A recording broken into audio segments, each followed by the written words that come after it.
por la invitación y fundamentalmente por permitirme compartir un tema que para nosotros es esencial, es el tema de la nueva Constitución.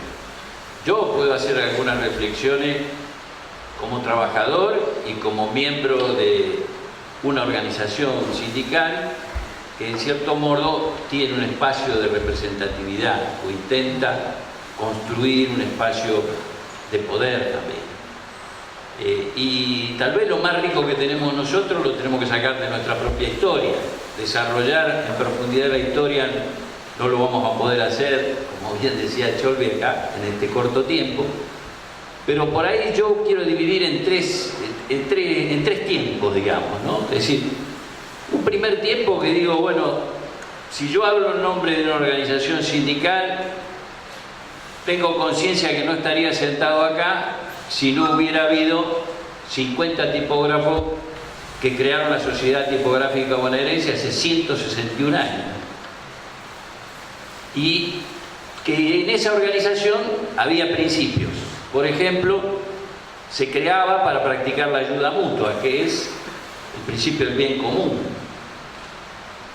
Para propender al adelanto del arte tipográfico, que es la cultura del trabajo. Y con un principio básico en aquellos tiempos, que era alcanzar la emancipación social de los trabajadores por tanto tiempo postergada. Así lo ponían en sus documentos los compañeros. Y que se replicaba en otras organizaciones. Esta fue una organización pionera, nació como mutual, luego surgieron infinidad de mutuales y después los sindicatos.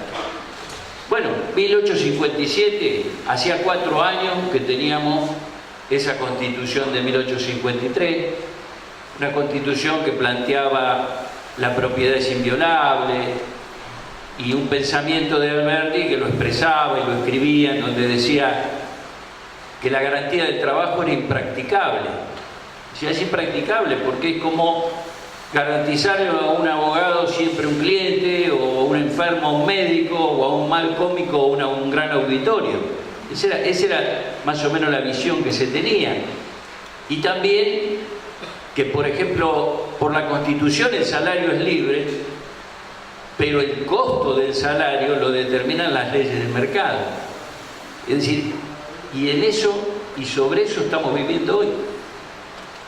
El trabajo no es ninguna garantía y el salario es un costo laboral que debe adecuarse a lo que el capital determine. Y sobre todo acá con esa idea de que el país solo se va a salvar, como era el espíritu también de la Constitución de 1853, si vienen inversiones extranjeras.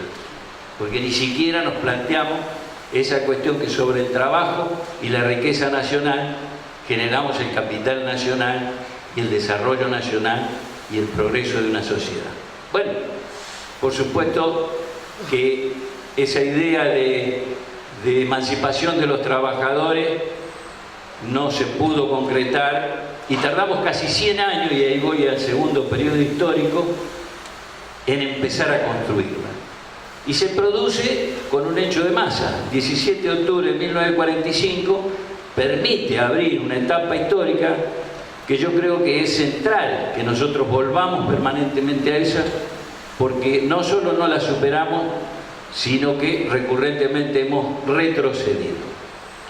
¿Qué permitió el 17 de octubre de 1945? Abrir una etapa en donde aquella idea de democracia liberal se transformaba en una democracia social y que las organizaciones y la acción colectiva construía esa democracia. Es decir, si pensamos de dónde partió el peronismo y decimos, bueno, una elección que ganó Perón, no, es decir, hubo una movilización contra los sectores que defendían esa concepción liberal que liberó a Perón y permitió abrir una etapa. Quiere decir que siempre el hecho de masas y la acción de poder es central, fundamental. Cuando nos centran en ello, en que la realidad de la democracia es el mecanismo de la elección y los partidos políticos, nos están realmente poniendo, arrinconando y nos están cercenando realmente nuestra única salida que tenemos. Las organizaciones libres del pueblo transforman esa realidad y se avanza hacia esa idea de emancipación social de los trabajadores y del pueblo en general. Y allí hay una constitución que es clave para todo eso, porque a veces parece ser que el poder popular aparece como una cosa muy teórica. Cuando hay un instrumento como la Constitución del 49, se construye el poder popular con eso. Porque ahí hay conceptos básicos que luego fuimos perdiendo nuevamente, ¿no es cierto? La propiedad solo debe existir en función social. La propiedad tiene una función social. Bueno, señores, los campos son de ustedes, macanudo, pero están acá en esta tierra y la riqueza que producen esas tierras deben servir al conjunto de la sociedad. La propiedad en función social es garantizar el bien común. Y junto con eso entonces vienen los instrumentos políticos, el manejo del Estado de Comercio Exterior, el IAPI, la redistribución. La propiedad sirve al bien común. O el capital al servicio de la economía y la economía al servicio del bienestar general. O el trabajo, que para nosotros es central, como lo hemos perdido. Allí cuando se garantizan los derechos del trabajo y de una redistribución justa, se dice claramente, algo que yo repito permanentemente: la riqueza, la renta y el interés del capital son fruto exclusivo del trabajo humano. No al revés, como nos quieren convencer ahora, de que solo habrá trabajo si ese capital que creamos nosotros se dispone a tomar al trabajador y le pone condiciones de cuánto tiene que ganar. Fíjense ustedes que nosotros de aquellos tiempos traemos esa idea en una sola clase de hombres. En realidad Perón decía hay dos clases de hombres, hombres y mujeres diría hoy. Bueno, hay dos clases de hombres, los que trabajan y los que viven de los hombres que trabajan. Y hoy un parásito nos dice a nosotros, porque Perón decía son los parásitos, nos dice a nosotros que nadie puede pretender más de lo que vale su trabajo. ¿Cómo?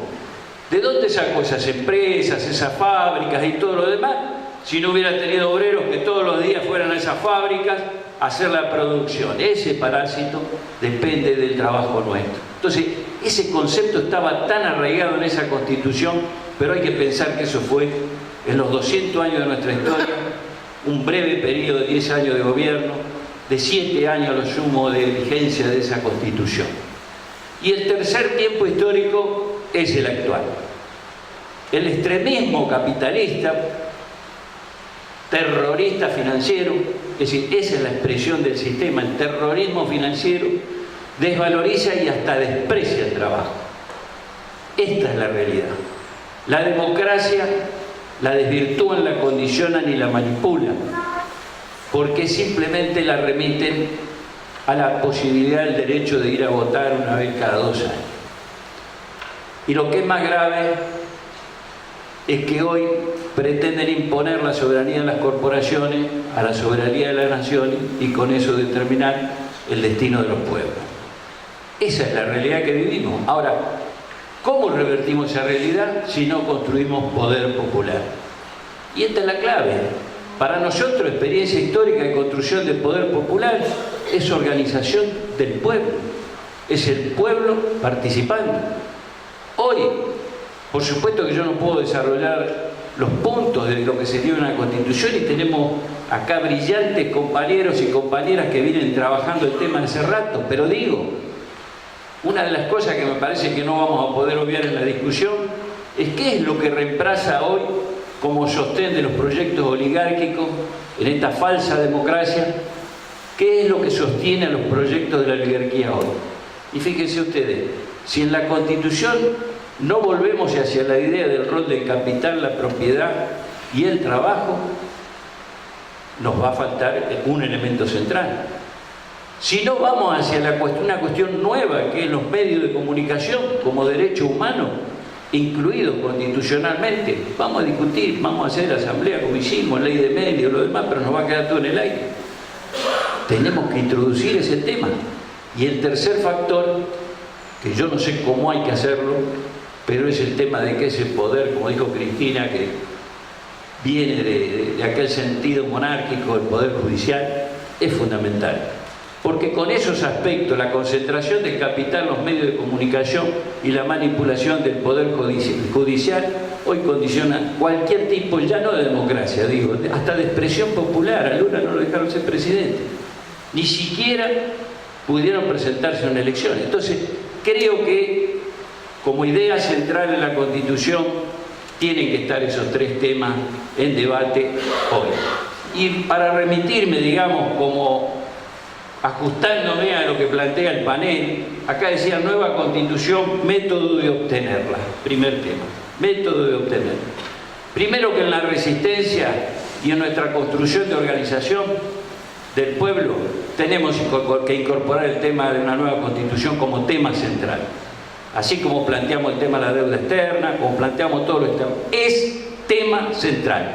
Por eso la corriente federal de los trabajadores, tomando los programas históricos del movimiento obrero, la Falda, la Huerta Grande, CGT de los argentinos, los 26 puntos de aquella CGT de Saúl Ubaldini, incorpora como un punto más la necesidad de una nueva constitución.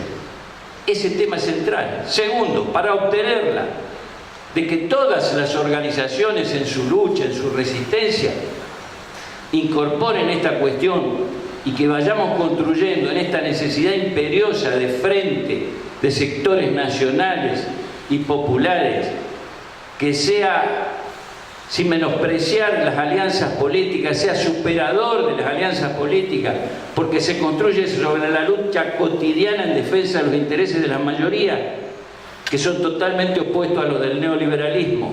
Ese gran frente, esa construcción de ese gran frente que actúe como ordenador de lo político, es fundamental que incorpore el tema de la nueva constitución.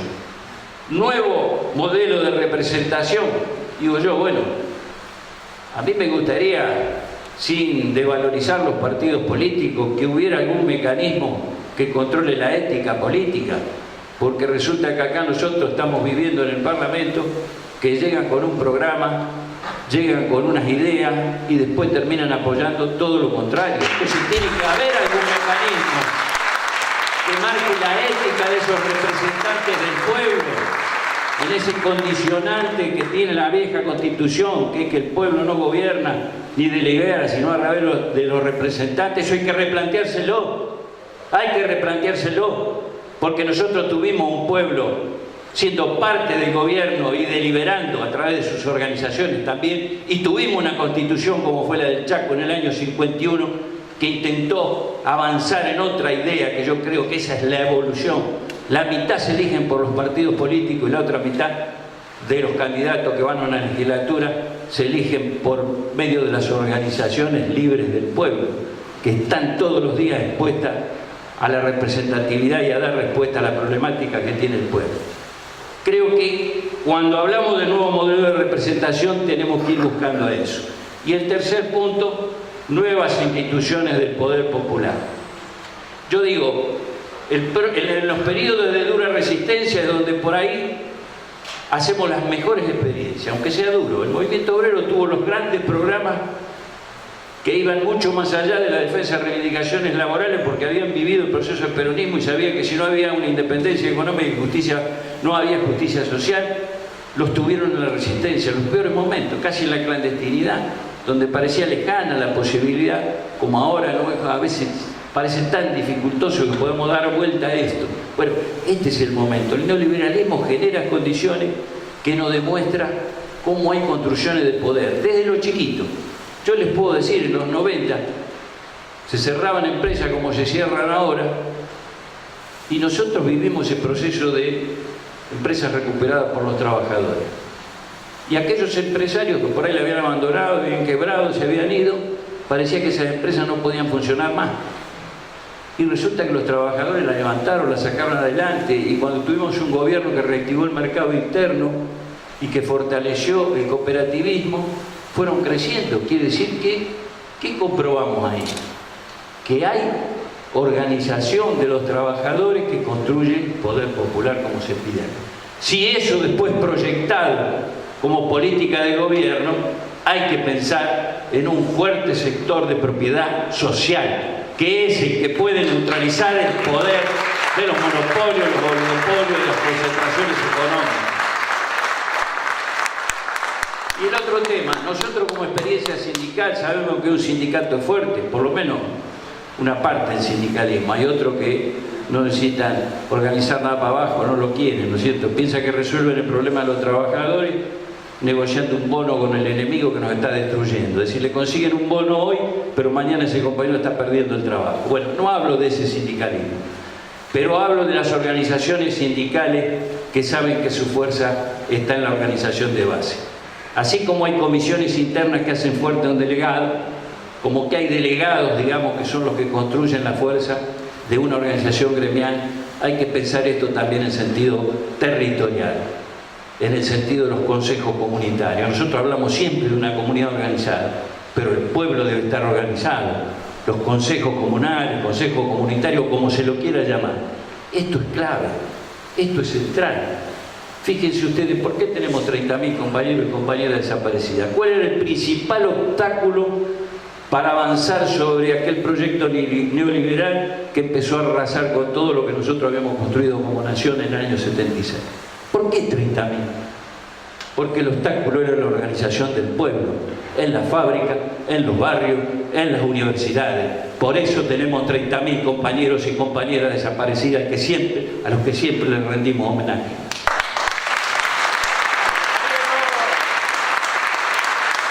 Y hoy estamos en una etapa donde vamos a hacer una elección y yo quiero finalizar recordando también de lo que fue una gloriosa etapa histórica, que fue aquel periodo de lucha contra la dictadura de Onganía, que era un dictador que decía que venía a quedarse por 20 años, pero le nació una CGT de los argentinos, y esa CGT de los argentinos protagonizó expresiones de poder popular fenomenales, puebladas como el tucumanazo, el rosariazo, el cordobazo, donde se unían los trabajadores, los estudiantes. Es decir, nos mostraban un camino que tenemos que reconstruir, la unidad del campo popular, como estas universidades que yo veo, ya he venido varias veces acá, donde se predica eso, se construye eso. Esto es muy importante, porque eso forma parte de la construcción de ese poder. Bueno, aquella CGT de los argentinos, después de una resistencia gloriosa de 18 años, decía, no alcanza con ser mayoría. Siempre fuimos mayoría, pero no pudimos eliminar la desigualdad, la injusticia. No alcanza con ganar una elección. Esto era en vísperas de 1973. No alcanza con ser gobierno, porque accedemos a la cuota limitada de gobernar, pero no tenemos el poder. Esa fue la experiencia que vivimos en nuestros 12 años. Avanzamos en unas cuestiones fundamentales, pero siempre tuvimos que estar cediendo ante el poder real, el cepo cambiario, los que nos retenían las cosechas para especular con el precio del dólar. Bueno, esa es la conciencia que tenemos no tenemos que lograr superar esa idea de que nos preparamos para una nueva elección, vamos viendo quién es candidato, nos peleamos por eso y lo demás.